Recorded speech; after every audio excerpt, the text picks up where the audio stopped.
नमस्कार मित्रों, कैसे हैं आप लोग। मैं प्रतिदिन आपको किसी न किसी बीमारी के ये हम YouTube चैनल के बारे में जो बोलते हैं वो लाइन पकड़ा गया, इसके लिए माफी चाहेंगे।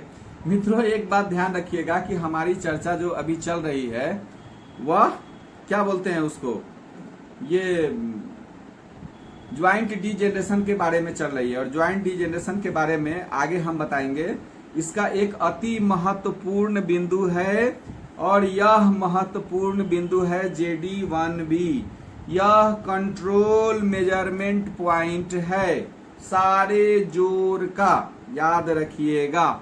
JD1B हमारे शरीर के सारे जोर का कंट्रोल मेजरमेंट CMP का बिंदु है।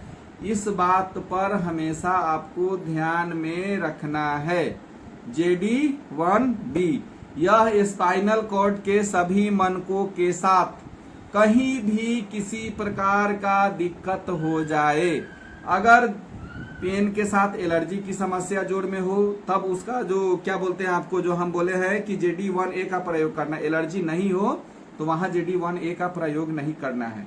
लेकिन कहीं भी आप ट्रीटमेंट जोड़ का दे रहे हैं तो JD1B का यूज आप जरूर करेंगे, क्योंकि JD1B जो है यह पूरे शरीर के जोर का कंट्रोल मेजरमेंट पॉइंट है। स्पाइनल कॉर्ड में कहीं किसी जोर में दिक्कत हो, चाहे हमारे सर्वाइकल एरिया में हो, हमारे थोरेसिक एरिया में हो, लंबर एरिया में हो, कहीं हो, तो उस एरिया के जोड़ के बिंदु को साथ साथ जब इस बिंदु का प्रयोग करेंगे तो इसमें बहुत अधिक रिजल्ट मिलता है। इसके अलावा अगला बिंदु है JD1C। इस बार इस बिंदु को बहुत गौर से जान लीजिएगा। यह हमारे शरीर में साइनोवियल मेम्ब्रेन जो होता है सभी ज्वाइंट में, अब साइनोवियल फ्लूइड का क्या काम होता है, साइनोवियल मेम्ब्रेन का क्या काम होता है, चूंकि आप लोग अब क्या बोलते हैं कि एक्यूप्रेशर के बहुत अधिक जानकार हो चुके हैं, इसके बारे में हमको बताने की जरूरी नहीं है। अगर किसी के शरीर में फ्लूइड सूख जाए, उस स्थिति में आप जोर का जिस इलाका का है उसका ट्रीटमेंट दे रहे हैं, JD1B का दे रहे हैं, और उसके साथ में आप क्या करना है आपको कि आपको JD1C का प्रयोग करना है। लेकिन एक बात याद रखिएगा, हमने एलर्जिक डीजेनरेशन मेरिडियन में बताया था कि एलर्जी, अगर कहीं भी शरीर में एलर्जी होता है तो इसमें जो है JD1A का तो प्रयोग करेंगे ही, लेकिन साथ में एलर्जिक डीजेनरेशन मेरिडियन के भी बिंदु का आप प्रयोग करेंगे। बहुत जल्दी रिजल्ट आएगा। एलर्जी का भी पॉइंट, अगर कोई पॉइंट मान लीजिए कि इसके ऊपर है, ये गले से ऊपर है तो हम लोग AD3 का प्रयोग करते हैं, इसके ऊपर है तो AD2 का प्रयोग करते हैं। उसके बाद ये पैर में अगर कोई दिक्कत है तो उसके लिए अलग बिंदु का, सब चीज सारा बिंदु बताया हुआ है।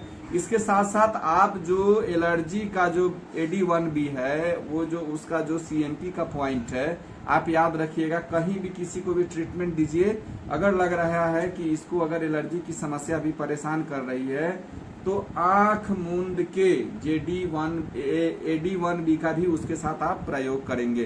तो अभी हमारी चर्चा साइनोवियल मेम्ब्रेन पर चल रही है कि अगर कहीं भी साइनोवियल मेम्ब्रेन में किसी प्रकार की दिक्कत हो जाती है, चाहे किसी भी मनका में हो, तो आप उसमें आप JD1B के साथ उस इलाके का, अगर कमर स्पाइन से नीचे है तो JD1 का प्रयोग करेंगे, साथ में JD1C का आप प्रयोग कर सकते हैं।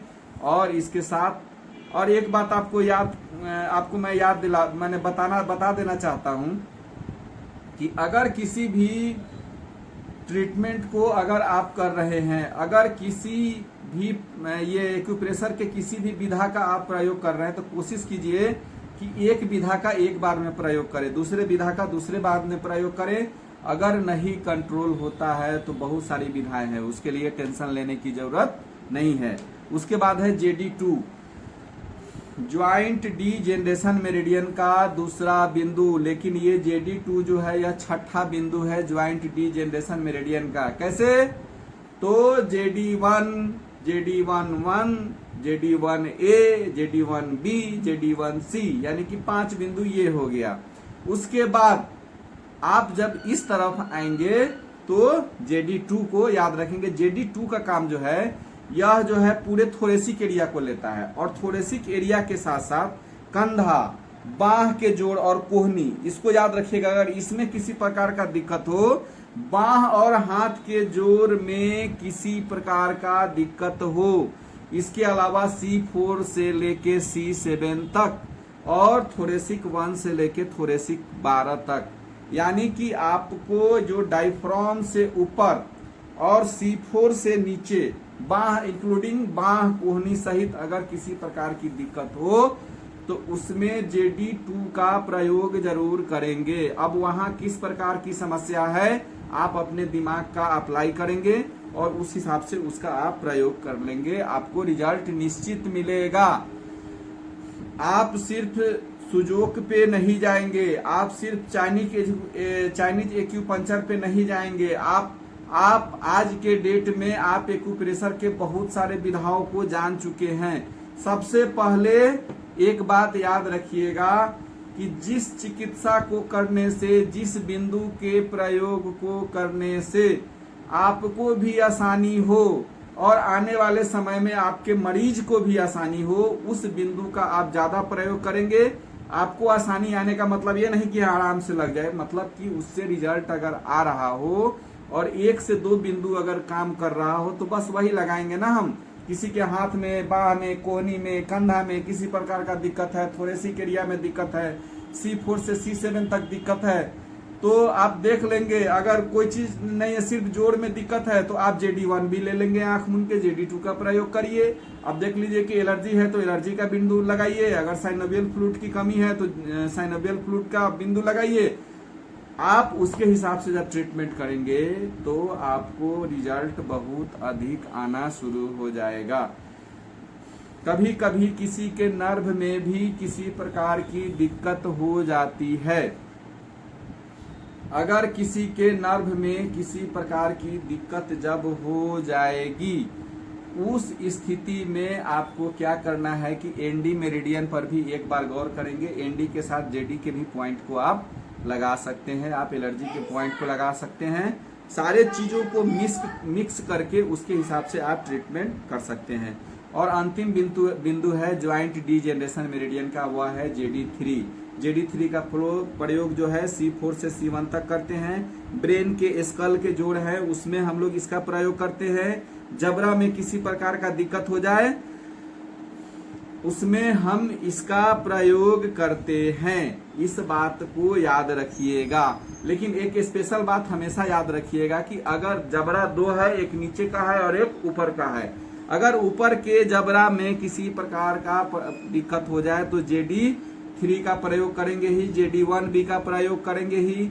अब क्या हो रहा है उसके साथ उसका ट्रीटमेंट तो करेंगे ही, साथ में TW23 का भी प्रयोग करेंगे, बहुत अधिक रिजल्ट आता है उसमें। और अगर नीचे के जबड़ा में प्रॉब्लम हो तो JD3 का प्रयोग करना ही है, ST2 का प्रयोग उसके साथ में करना है।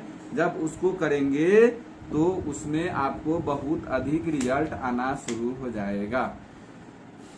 अब हमको लग रहा है कि ज्वाइंट डीजेनरेशन मेरिडियन के अंदर अब कुछ नहीं छुपा हुआ है। ज्वाइंट दो संधियों के, 2 हड्डियों के संधि को जोड़ कहते हैं। इसके अंदर टिश्यू होते हैं, इसके अंदर साइनोवियल फ्लूइड्स होते हैं।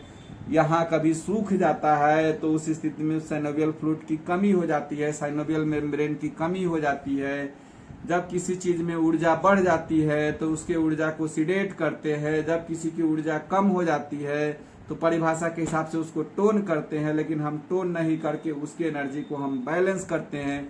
उसके बाद है कि अगर L1 से नीचे अगर किसी प्रकार की दिक्कत है तो JD1 का प्रयोग करते हैं। उसके बाद JD11 का प्रयोग जो है उसका जो है आपका क्या बोलते हैं कि अगर टॉक्सिनेशन उसमें उत्पन्न हो गया हो उसमें इसका प्रयोग करते हैं।